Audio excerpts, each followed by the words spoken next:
In this video, you will learn how to fix Skate, black screen or stuck on loading screen on your PC or computer, restart the game and PC, fully close the game or restart your computer and try launching and clear temporary glitches, update the graphics driver, install the latest graphics driver for Nvidia or AMD or Intel to prevent launch problems, run the game as administrator, right click on your game shortcut and select run as administrator, this is for better permissions access.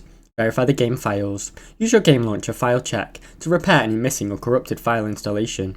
Disable full screen optimization. Right click the game excludable. Select properties, compatibility, disable full screen optimization to prevent display conflict. Lower your initial graphics settings. Launch the game in windowed mode or less resolution using the game settings or command option to reduce the strain on starting up.